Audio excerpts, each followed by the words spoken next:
Hi, hello, hello, hello, hello, hello. Great, beautiful, blessed Monday afternoon. It is Monday, the last day of June, June 30th, 2025, year of our Lord. And you have come to see my face because you are on the Happily Healed with Tenille podcast. And I am indeed, if you don't know me, Tenille. And I help women who've been diagnosed with lupus or other chronic illness go from confused and discouraged to healed, hopeful, and in control of the medical narrative. And I am so grateful that you are here today. If you would, please let me know that you see me on all platforms. I should be on Facebook. I should be on Instagram. I should be on YouTube. I am on the Tickety Talkety. Hey guys. Hi, everyone who stopped by. Thank you so much. I really appreciate your presence. Your presence is a present to me. And today it was on my heart to talk about grief and the ways that I manage grief. So June is historically for the past 9 years been, well, 8 years, I guess, been a really rough month for me. I have my father passed in November of 2016, but his birthday is June 28th. He also has a birthday. He also has Father's Day, and he always called it June is Alex Stewart month. It is his month because all the holidays that celebrate him are in that month. And I'm like, okay, my whole life, it's Alex Stewart month. Got it, Dad, got it. So, as much as June is a fun month and, the summer's really kicking off and you get to go do things and be around people that you love more because you have more free time most of the time. It is historically been a hard month for me. And not only, is it on my heart to talk about it for that reason, I do understand the grieving process that you go through when you are newly diagnosed with something, because I was 19. I really had no idea what was going on. And every time I have a flare up, every time I've had a flare up, I have felt that same grief. And I get the opportunity to practice going through those motions in order to share it with you guys, and let you know how I do come out of it and how I don't stay stuck, and how grief is just a process that we all are gifted with. It's just a human experience, and that's okay.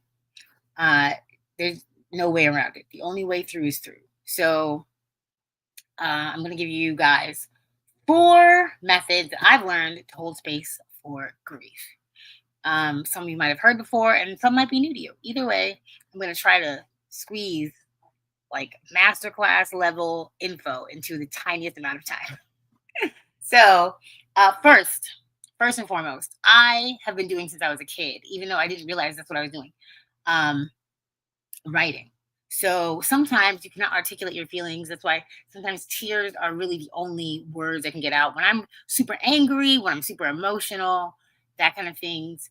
A lot of times, it is tears.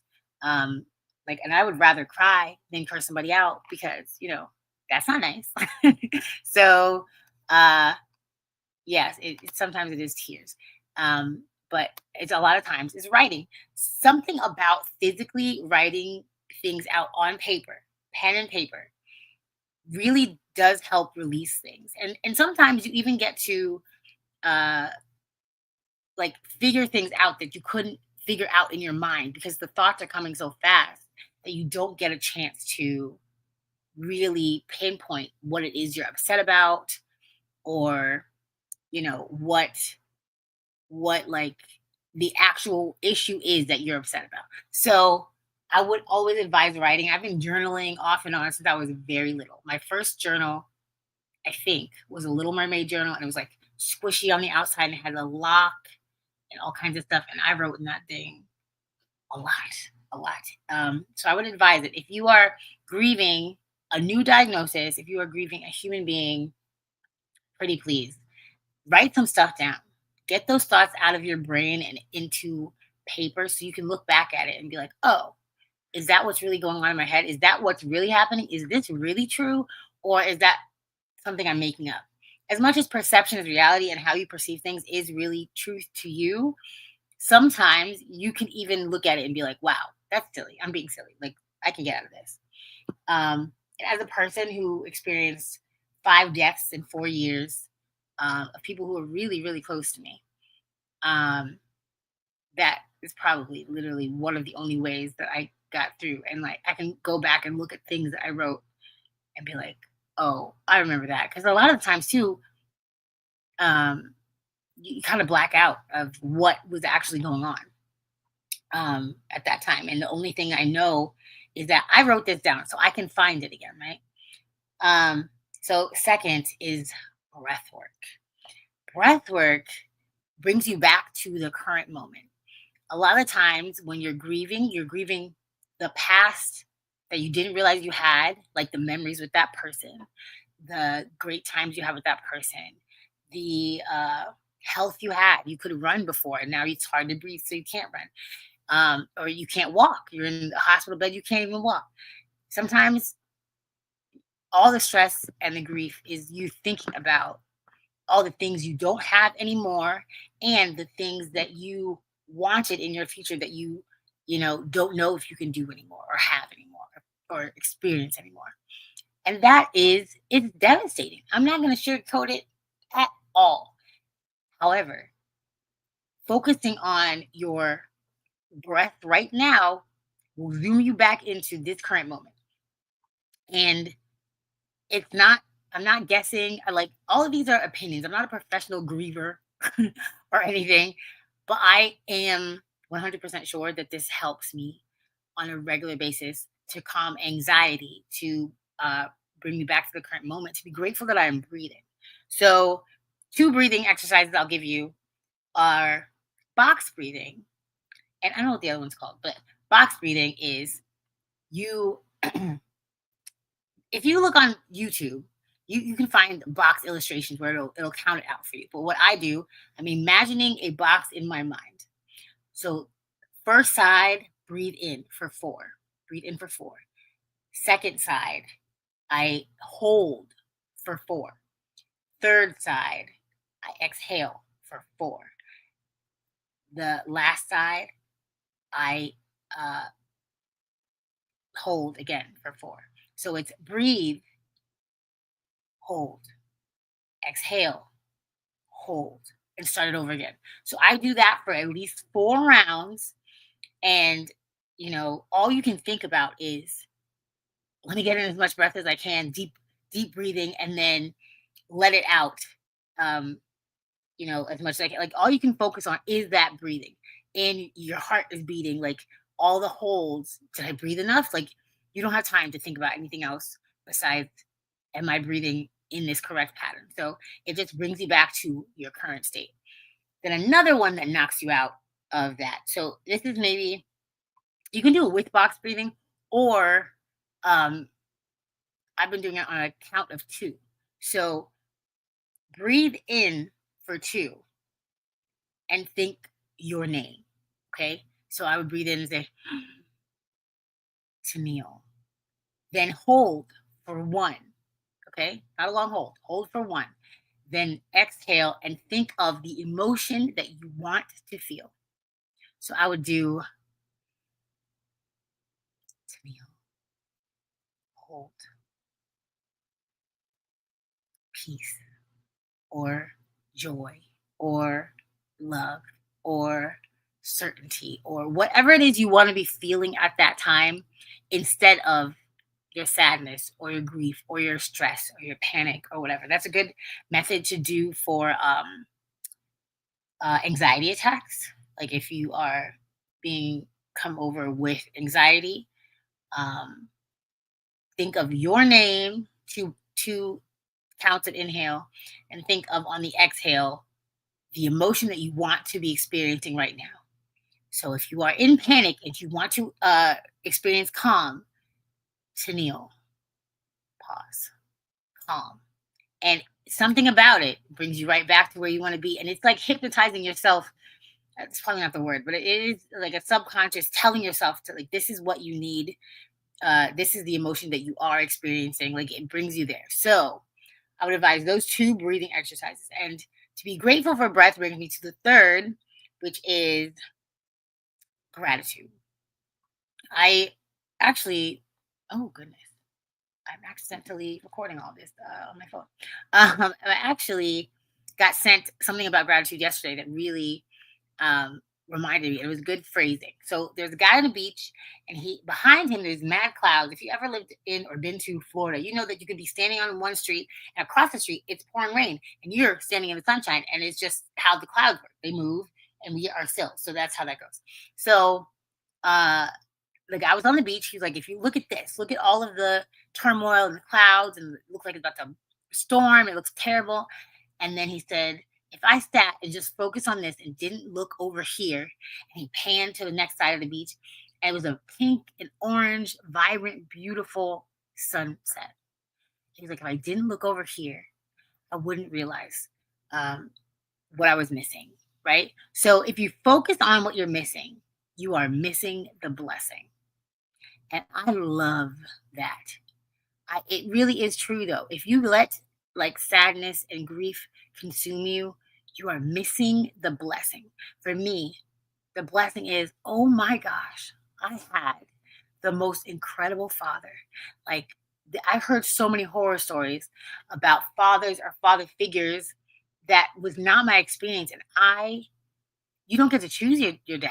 You just are born into it. And like I was blessed with a really like ridiculously funny, silly, wanted to play, wanted to protect me and his family at all times, like a great father. So like if I m- focus on the fact that he's not here anymore, I forget the fact that I had him for 30 years of my life. And focusing on the storm instead of the blessing is rude, disrespectful. It's sinful. It's all the bad things because why why are we getting this good thing if we can't even appreciate the good thing? Like everything comes to an end. I say that all the time. Good things, bad things, and different things. No matter what, it might end in an hour, it might end in a year, it might end when you end. But everything comes to an end. So to be stand in the gratefulness and the gratitude that I had something so great or someone so great, or I had 18 years of like pretty good health. I was, a fat kid, but I was in pretty good health for all that time. And like I got to do whatever I wanted. I experienced a lot of, things you do as in your childhood being ridiculous and not thinking about my health at all. Like to forget that. And the blessing in my chronic illness is that I get the opportunity to share these things with y'all. I get the opportunity to be someone who helps somebody else through hard times like getting diagnosed and planning for your future. So it is a blessing. It is a blessing. It's wrapped up in like turds. Like I got to go digging for it, but I found those blessings. And every situation, no matter how hard it is, there is a blessing that is, there for you to find. It's your responsibility to find it. It's nobody else's. So um I check on Instagram. Hey Roz, hi. So sorry I didn't check the Instagram comments. They come through different. Hi, thank you for joining. Happy Monday, girl. So then the fourth. So I had a time thinking about what to say about this because um there's a few. I use a lot of methods because there's a lot of grief to be had from this place, okay? Um and so I will just mention the last one. I'll mention a bonus one. But the fourth one really is reading something that's going to instruct and inspire you. For me, it is the Bible. You can Google books about grief, and they have every type of grief. You could be grieving a pet, you could be grieving a parent, you could be grieving anyone or anything. And I am 100% sure that there's a book about it. And if there is not, go write you that book. Okay. Write that book for somebody else. So, one of the things I've done in the past, I did this morning to remind me, is Google, what does the Bible say about grief? Because that's the book. That's the book of all the books, right? So for me, I'm not pushing faith on anybody. I'm just a God girl. That's just who I am as a person. So if it is not whatever you are reading that gives you that peace of mind and that strength and that courage that you need to get through the day, read that. I don't know. You reading the Quran? Good. Do that. I don't know. For me, it is the Bible. So I said in Google, what does the Bible say about grief? And then it gave me a bunch of verses that pertain to grieving and what the Bible says about it. So Psalm, I really want to say Psalm because I always joke and say that, but I don't want people to think I'm ignorant. I understand that it's Psalm, but I've always said Psalm 34:18. The Lord is near to the brokenhearted and saves the crushed in spirit. That is so just to stop and remind myself, the Lord is near me. He feels this and he does not, I'm not alone in this emotion. It is so nice because you don't always want to be around people or to get those hugs. I remember when Daddy passed, the thing that broke me down the most was hugs. People would be like, "Oh, my condolences." I'd be like, "Fine." I'd be like, "Okay." And then as soon as they touched me, I would just cry. I could not hold it in. So it is nice to not have to be around people and get those hugs and get a spiritual hug instead. I'll read one more maybe. Revelations um, 21:4. Am I doing this correctly? Maybe I'm doing it not correctly. Either way, he will wipe away every tear from their eyes, and death shall be no more. Neither shall there be mourning, nor crying, nor pain anymore, for the former things have passed away. So there's a whole page of verses, okay? And I just read the first two that were up there. But it is comforting to think that, do my best in this life in all the ways and acknowledge God for it. And at the end of my life, there will be a new life. And there won't be any pain or crying or chronic illness or stress or any of that stuff. That is comforting to me to think about and know. Not that I'm rushing to get to there because I have work to do. I just know that reading things like that give me some peace and some comfort. And I do love that. So, and I know when Daddy passed, he was the first of the 5 to pass. It was my father, my godfather, my aunt, my grandmother, and then my aunt. So my dad's whole side of the family kind of got wiped out in 5 years. When people would tell me that, he's in a better place. And I've been, a believer my whole life. I've been organizing how that looks and the churches and the reading of the Bible, but I've been a believer my whole life, raised Catholic. When they would say that, I'd be like, you don't know this man. You are unaware. My father, he loves us. His favorite place is with us. He was mad when I turned into a teenager and I wanted to hang out with other people that weren't him because he wants to be around us all of the time. So, in my mind, I was thinking things like that. So, I understand that this is a very sensitive topic, and I am not in any way, shape, or form the expert in how anyone should grieve. I'm just saying that for me, these are some of the ways that have been really helpful and have gotten me through when I really needed to get through.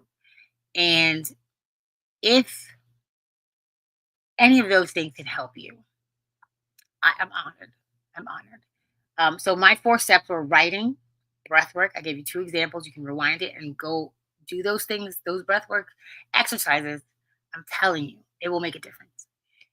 Gratitude and Bible/reading. So 5th bonus, give myself a few minutes of the bonus, BART. If you have ever heard of the bless and release theory.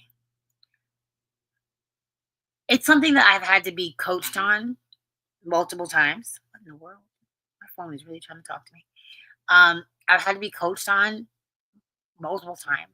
And it's a way that I can refocus what I'm thinking and understand that like what the actual problem is. If it's something that's triggering me and you know, I think I'm really, really upset about this one thing. Why am I really upset about this one thing?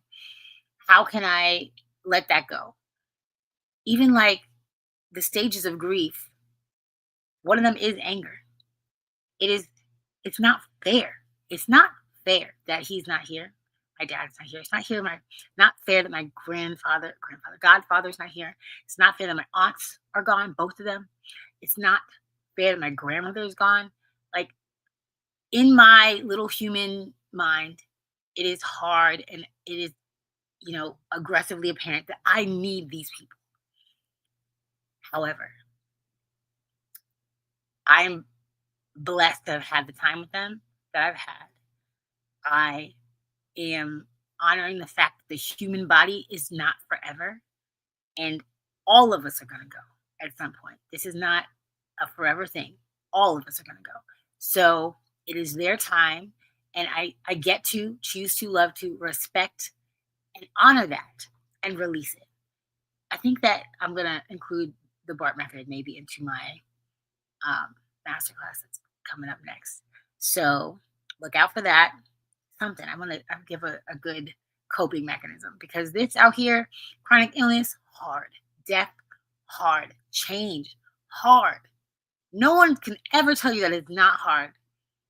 It's just something that you get to choose to learn to cope with.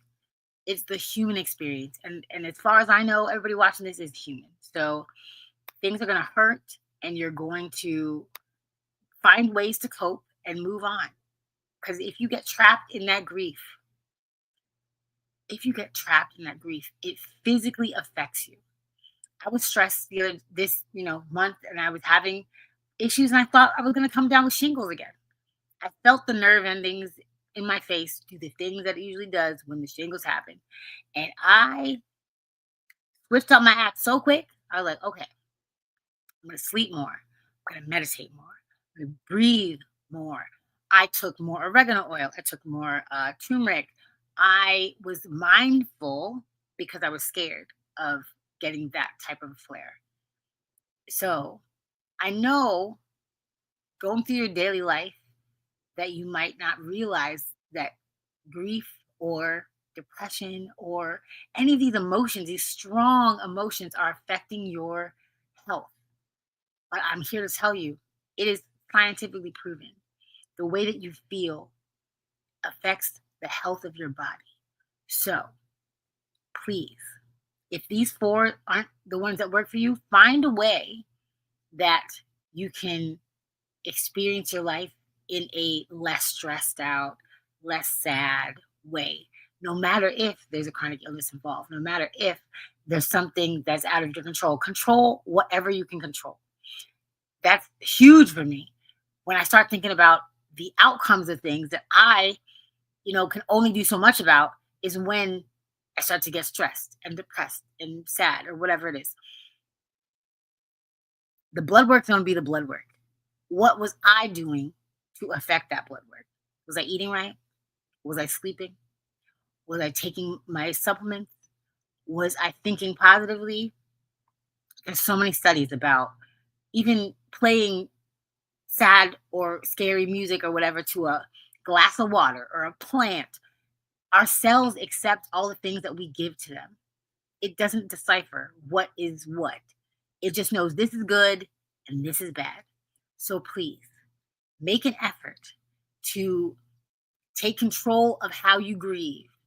Take control of how you live your life despite any kind of chronic illness. That is not all of you. You get to control what your attitude is when you wake up in the morning, right? So get up and be grateful and do some of these exercises and, give yourself a moment to cry if you need to cry. then jump back on the happy bandwagon. Like, it's not easy, but I'm here to help you. It's not like the fastest thing to do because grieving can last for, I don't know, because it's 9 years coming up in November, and I'm still, toe up about my dad not being here. However, I know that these methods help me to be able to cope and move on and stay healthy and live out this life that I know he would be so happy for me to live. Just because he's gone doesn't mean I shouldn't experience all the little things in life that he really wanted for me as a parent. So I don't know what your situation is, but I'm really grateful that you watched. I'm really grateful that you came to talk to me about these things. I know it's a hard thing. I'm not telling you how to grieve. I'm just giving you some methods that I use to help me get through, because days sometimes get real hard. And these are just things that I fall back on. And I really appreciate um, your likes and your comments over here on TikTok and that kind of stuff. Um, yeah, guys, have a beautiful, gorgeous day, week, month, year. Welcome to July, because next time I see you, it will be July. It is go time. Did you realize half the year's over? Because, yeah, we are, the rest of the year is going to fit on half the calendar right now. So get into it. Get into it. Yes, we took this break to grieve. We're moving into July. And we're going to be talking about new and exciting things with new and exciting people. And, yeah, just if you need to, save this video, share this video with who needs it, and go back to these methods. If you need to just take a beat, get back to present, and realize you have so much to live for. Just be grateful, because some people don't have the strength or energy to be upset about being sick right now because they are dead, right? So, yes, we're grieving together, we're growing together, we're learning together, and I love you so much. Thank you so much for being here. Have a gorgeous day and stay happily